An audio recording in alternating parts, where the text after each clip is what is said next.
We are about to start Yom Kippur, B'ezrat Hashem. This week is Yom Kippur, and we're going to talk about a few minutes the Mussar lesson of Yom Kippur.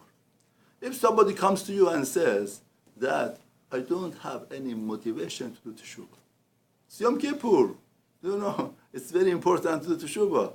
But somebody comes up and says, Rabbi, I don't have motivation, I don't have the push, I don't have desire to do teshuvah. What are we going to tell him?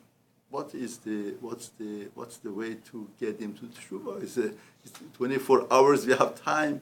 We have to get people to do teshuvah, and then after 24 hours everything's sealed. And you want to get back to it, it's much harder. It's possible, but it's much harder. We asked somebody at Taka, he did teshuvah. We told him, what motivated you to teshuvah? And he said an unbelievable point to bring out what's the mood on Yom Kippur and what's the greatest motivation for a person to do teshuvah. He says, imagine you have an employee and you give him a duty to go to Hawaii for 2 weeks and to make a research. He goes there and they tell him they pay for a ticket, they pay for a motel, they pay for meals, they pay for everything that he should do his mission on 2 weeks on Hawaii. He goes there and he sees the weather is very good, it's nice weather, and he tells himself, today, in order to be able to work better, today I entertain myself. He entertains himself and he doesn't do anything. And he discovers, wow, here is so much entertainment. I didn't know about it. Next day again, third day, fourth, week passes by. The next week I do. Then the week passes by. And the next week, first day, second, he's so much entertainment there and so much exciting things for him that he couldn't take himself to do anything. 2 weeks are over and he has to go back. Now, if a person, the greatest point in life is to be honest with yourself. A person has to be honest with himself. The greatest Chachmei Mussar said, the greatest scholar in Torah say, if somebody is not honest with himself, he can't do anything. We can't move. We cannot do anything. The most important thing is in life to be honest with yourself. Now, if somebody is honest with himself, he comes and he says, they paid for my ticket. They paid for my hotel. They paid for my food. They paid for rental car. And everything I used against them. How is it possible? How did I do that? I used everything against them. I didn't do whatever that I was supposed to do. The Avodah Zarah, the idol nowadays is not sex, it's not money, it's not entertainment, it's entitlement. People feel they are entitled to life. Therefore, why should I do teshuvah? Why should I do anything? He feels he's entitled to whatever that he wants to do. But once it comes to his mind that they are paying for me, he paid the ticket, he paid for hotel, he paid for food, he paid for everything. How could I feel entitled to do whatever that I want and I don't do whatever that I was supposed to do? See, the feeling of entitlement kills people, destroys people. And the first step of teshuvah is that we are not entitled to anything here. Now you tell me, Rabbi, you are going very far.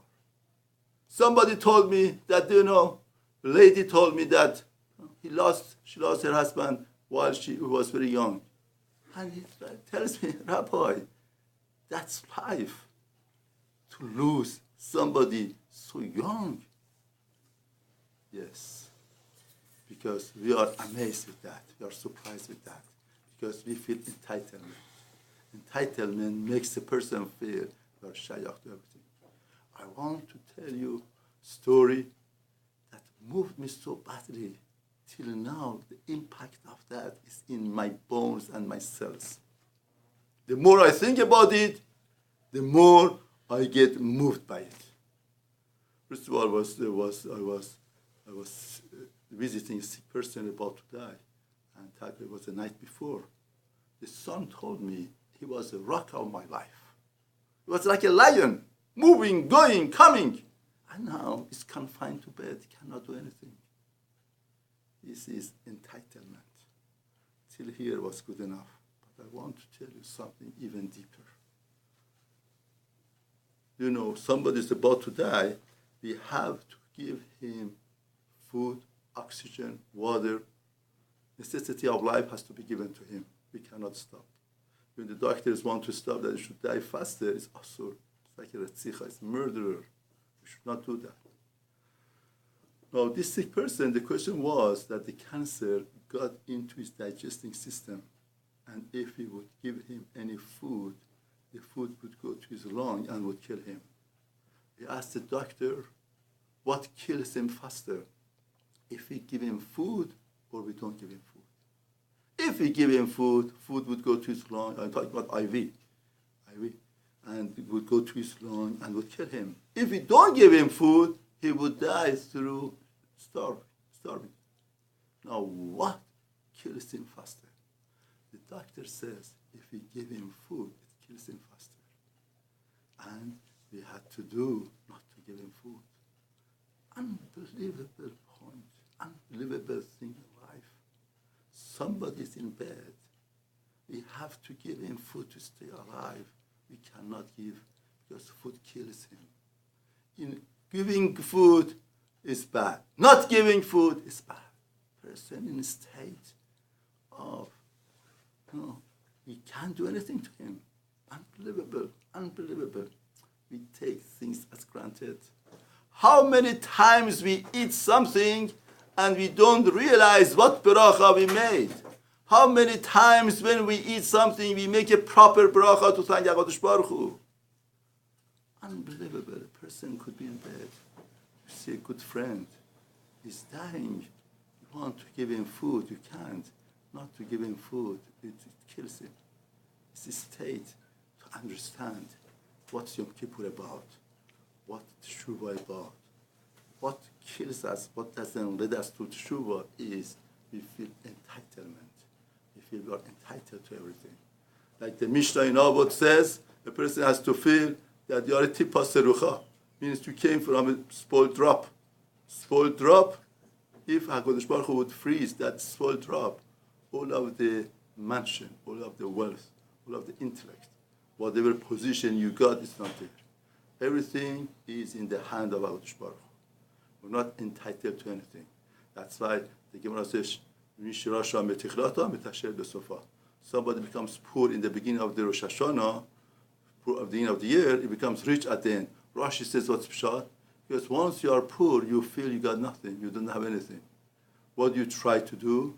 You try to beg HaKadosh Baruch Hu. You try to ask him. Somebody, his wife was sick, he came to Rabbi Weinberg from Rosh Hashiva and told him that, my wife is sick, what should I do? He says, daven and pray. He says, how should I daven? He told him, do you remember when you were a child and you wanted ice cream? You cried, you begged, you screamed, and you said, I want ice cream. Here also, you have to beg HaKadosh Baruch Hu. You have to scream to him from the bottom of your heart, to cry and to ask. And that is the Yom Kippur. The zechut and the merit of Yom Kippur is, with asking and begging. Once there was a Yom Kippur in the shul, and everything was over, and the lady behind the mechisa was crying. Rabbi went to her and says, what are you? Why are you here? He says, Rabbi, what happened? Yom Kippur is over. That beautiful day is over. That my hope, the day that I put all of the hopes is over. No, I have to go home, go back to everything. I can't do that. I wanted to freeze Yom Kippur, to daven more, to beg more. It's very interesting. Some people are counting the minute when we could get to food. Some people, it's not enough. Because this lady is broken. This lady has needs. It doesn't take life as granted. She doesn't feel that it's entitled to anything because she got nothing. She doesn't have a shidduch, she's sick. There's a lot of times of problems. Let's use Yom Kippur properly, every minute of second, daven and pray for all Kahal Israel, that Hashem should be a year full of simcha and sason, shefa, beracha for all Kahal Israel.